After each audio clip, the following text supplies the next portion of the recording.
السلام علیکم ورحمۃ اللہ وبرکاتہ، نحمدہ ونصلی علی رسولہ الکریم، اما بعد فاعوذ باللہ من الشیطان الرجیم، بسم اللہ الرحمن الرحیم، رب اشرح لی صدری ویسر لی امری واحلل عقدۃ من لسانی یفقہوا قولی۔ وَإِنْ أَرَدْتُمُ اسْتِبْدَالَ زَوْجٍ مَّكَانَ زَوْجٍ وَآتَيْتُمْ إِحْدَاهُنَّ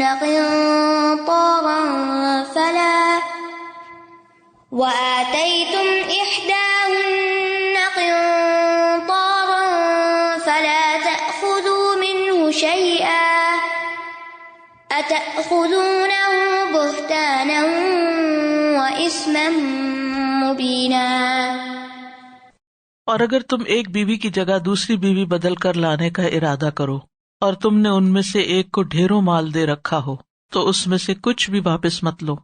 کیا تم بہتان لگا کر اور کھلے گناہ سے اس مہر کو واپس لوگے؟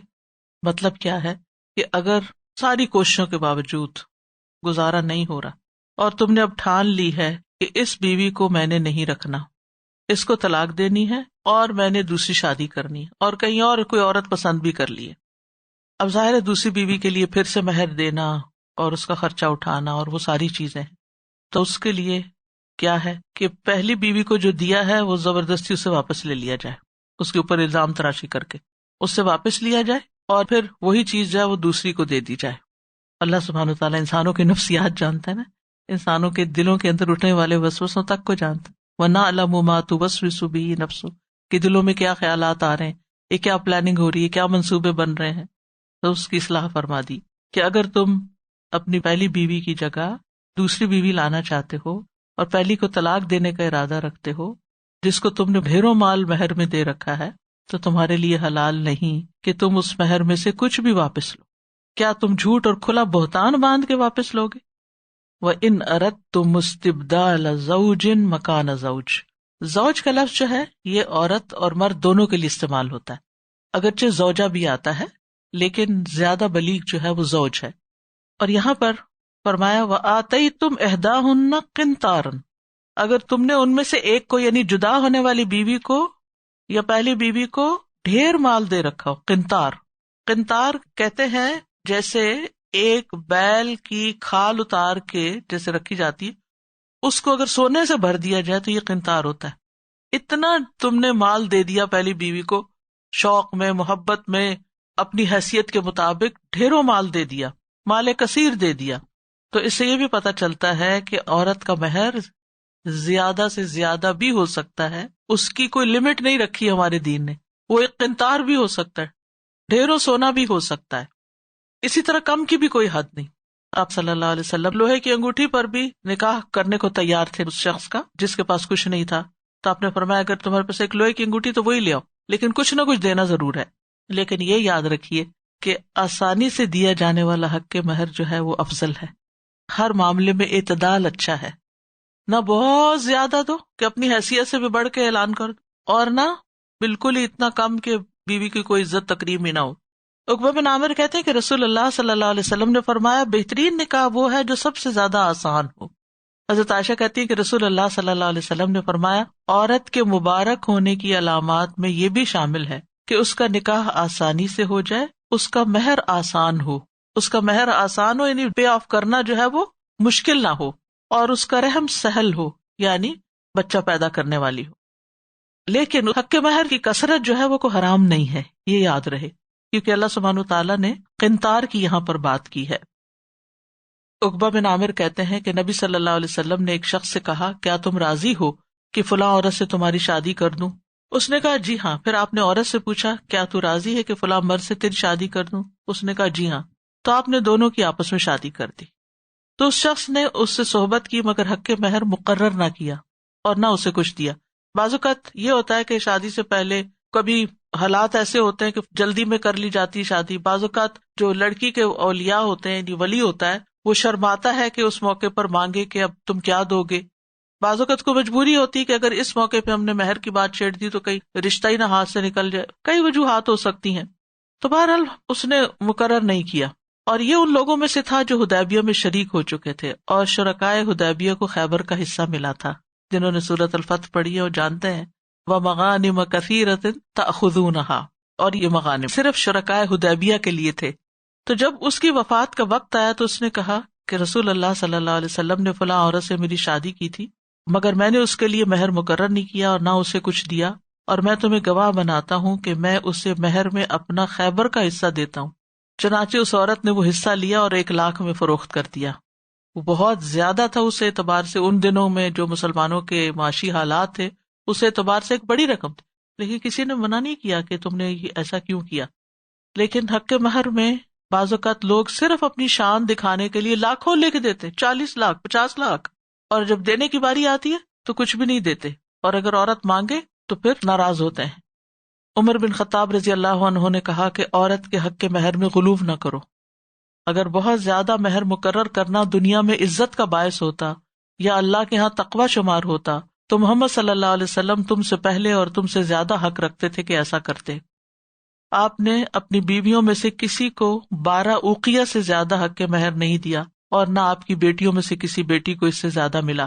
آدمی اپنی بیوی کے لیے بہت زیادہ حق کے مہر مقرر کر لیتا ہے، حتیٰ کہ بعد میں یہی بات اس کے دل میں بیوی سے نفرت کا باعث بن جاتی، کیونکہ مال جو ہے وہ فتنہ فساد کریٹ کر دیتا ہے، اور وہ کہتا ہے کہ میں نے تیرے لیے مشکیزے کی رسی اٹھائی یا مشک کا پسینہ برداشت کیا، یعنی میں نے اتنی محنت کی اور پھر تمہیں یہ سب کچھ دیا۔ رسول اللہ صلی اللہ علیہ وسلم کے دور میں 10 اوقیے عام معروف تھا جو مہر دیا جاتا تھا۔ بہرحال کسی نے جتنا بھی دیا، فرمایا فلا تأخذوا منہ شیئا، اس میں سے کچھ بھی واپس نہ لو۔ یعنی اگر نکاح ہوا، عورت کے ساتھ خلوت ہو گئی، اس صورت میں اگر طلاق دے رہا ہے شوہر تو حق کے مہر واپس نہیں لیا جا سکتا۔ اسی طرح اگر کوئی گفٹ وغیرہ دیے ہیں تو وہ بھی واپس نہیں لیے جا سکتے۔ یعنی بعض اوقات یہ ہوتا ہے نا کہ حق کے مہر تو ایک طرف رہا، بیوی کو کوئی بچہ پیدا ہوا یا کوئی اور خوشی کا موقع آیا تو قیمتی گفٹ لے دیے، اب جب طلاق کی بات ہوئی تو کہا کہ سب کچھ واپس کرو، نہیں، ایک چیز بھی نہیں واپس ہوگی۔ ہاں، ایک صورت پیچھے بتائی گئی تھی، الا ان یاتین بفاحشۃ مبینہ، لیکن اگر بیوی پاک دامن ہے تو اس پہ تم الزام کیسے لگا سکتے ہو؟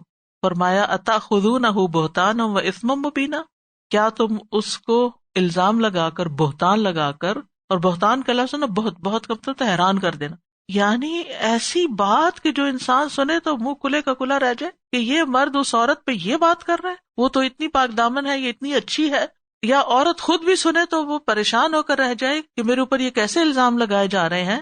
تو ایسی کوئی بات تم اس کے خلاف نہیں کر سکتے، وہ اثم مبینہ، اور کھلم کھلا گناہ کا ارتکاب کر کے تم اس سے لوگے تو حق کے مہر واپس لینے کے لیے بہتان نہیں لگا سکتے۔